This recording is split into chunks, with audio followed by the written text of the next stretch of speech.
Just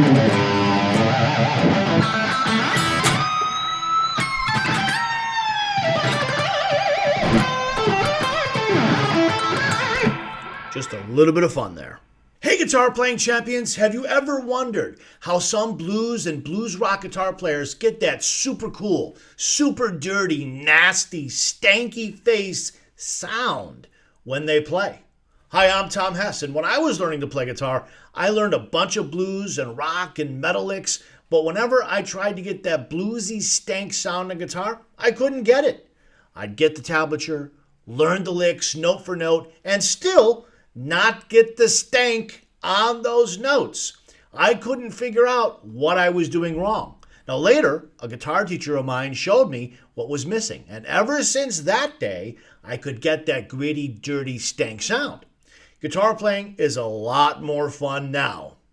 Now I've taught this same set of techniques to thousands of my private guitar students over the years, and today I'm going to share a bit of this with you. So grab your guitar and let's have some fun. All right, this first example looks very, very simple, but looks can be deceiving. What we're going to do here in example 1 is we're going to take 2 notes, but we're going to treat the notes very special to get that blues stanky sound. So here's what we're going to do. We're going to play the 5th fret of the 3rd string, and we're going to bend it up a little bit. It's not a full step. It's not a half step. It's maybe a quarter step. Could be a little less, could be a little more, but we're going to bend slow. And then we're going to choke off the note. We don't want to hear it after that, okay? So you can mute it with the palm of your hand. You can use it with the middle finger of your picking hand. You can mute it with one of the other fingers of the fretting hand, or you can do a combination of those. We want to choke it off. So play the note, bend up just a little, and choke it off so it's dead quiet. And then we're going to play the 7th fret of the 4th string. And then we'll add vibrato. But as you see, the vibrato is delayed. That means that when we play this note, the A note, we're not applying vibrato right away. That's called instant vibrato. Instead, we're going to delay the vibrato, which is called, as you can imagine, delayed vibrato.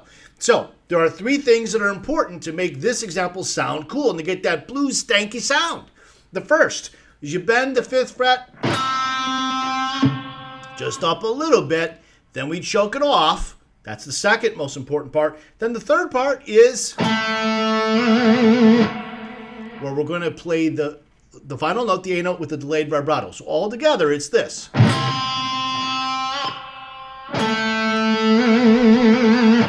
Right? Now compare that to this.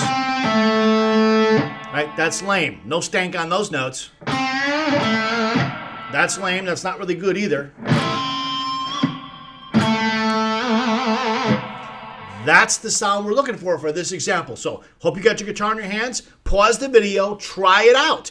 Now, after you do it, go back and rewind a few seconds and listen to exactly what it sounds like. Pause the video. Try it again on your own. And then you can go back and forth to try to get the phrasing just perfect. So don't just do it once. We're trying to match the phrasing perfectly. All right, for our next example, we have a 4-note phrase, and it starts off the same way.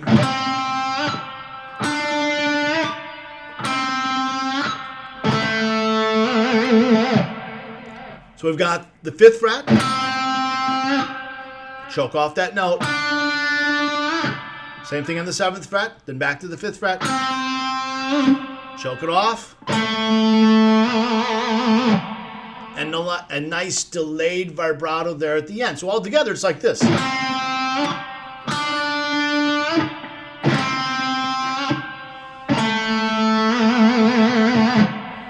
So again, pause the video here, try it on your guitar, then go back a few seconds, listen to the recording again, listen to exactly how the phrasing is working, and then pause it, try it again, and go back and forth so you can try to match the phrasing exactly the way I'm playing it. Now, it's perfectly okay. If you want to play it a different way, great. Nothing wrong with that. but at least try to match your phrasing to mine for the purpose of just getting this lesson down, okay? And again, you can make many variations or do your own thing afterwards, but I really strongly suggest try to match the phrasing perfectly first and then go and do your own thing. So the next example is going to look just like the first one, but there's a crucial, important difference, and that is that the first note, we're going to choke off just a little bit as a 16th note.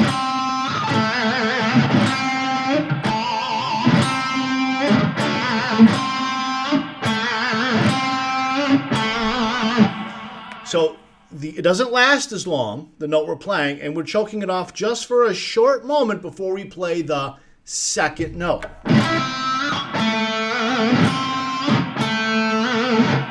All right, so pause the video, go back, try it on your own, and then go back and listen again and try and match the phrasing again. Now, for our next example, what we're going to do, this looks just like the second example I showed you, but now it's faster.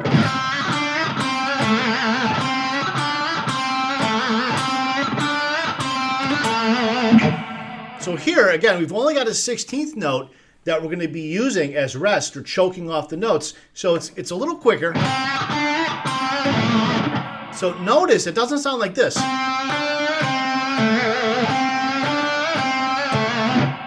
That's what it would sound like if we don't choke off the notes.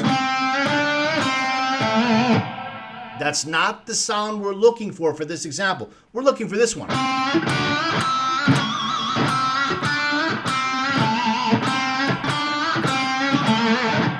Where the notes are choked before we get to the final note A. All right, before we move on, if you're looking for new ways that you can apply everything that you're learning about in this video, check out my other video on YouTube called 7 Pentatonic Guitar Licks That Everyone Should Know. All right, so now let's take the same set of 4 notes we were working with just a moment ago, and let's play them faster. Now, we still want to choke off the notes in between each one, so it might sound like this when we speed it up.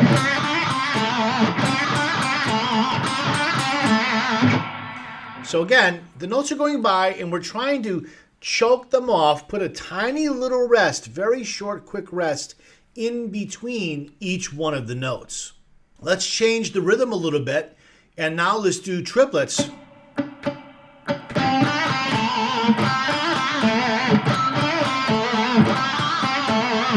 It sounds really cool. Sounds nice. You play a triplet rhythm here, and it just gives it a different feel.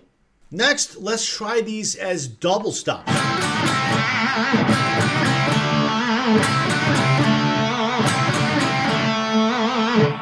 So here we're just playing strings 2 and 3.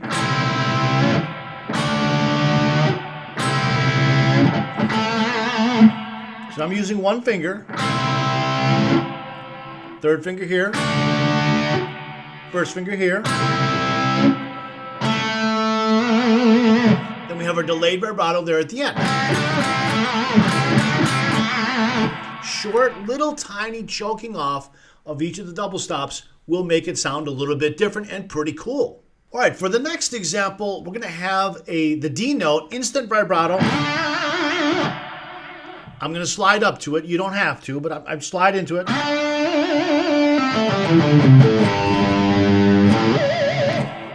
So we've got our little stanky note on the 3rd fret of the 6th string. You can make it a pinch harmonic if you want to.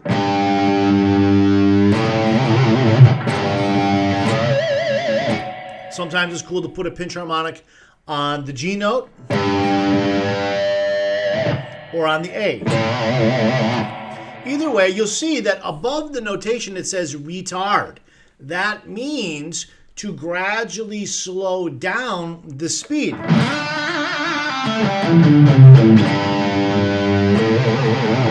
That refers to the tempo slowing down. So we're not playing it as straight 16th notes as you see written.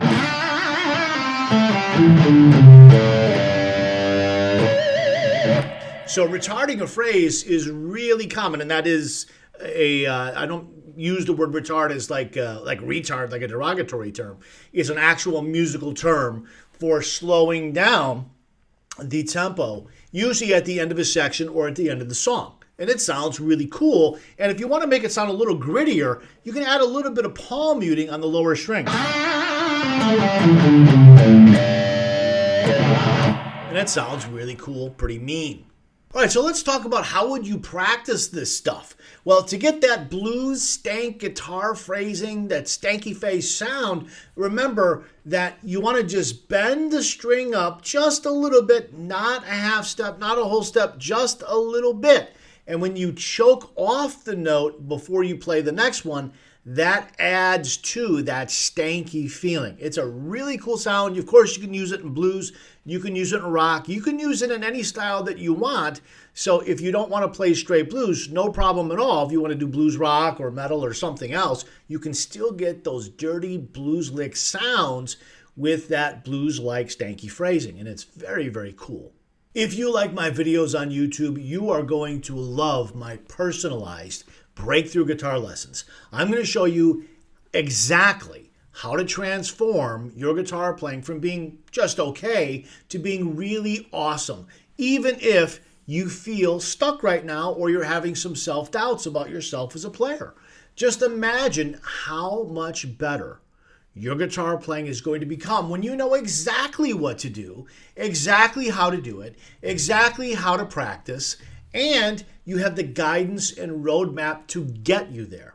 I've done this for thousands of people over the years.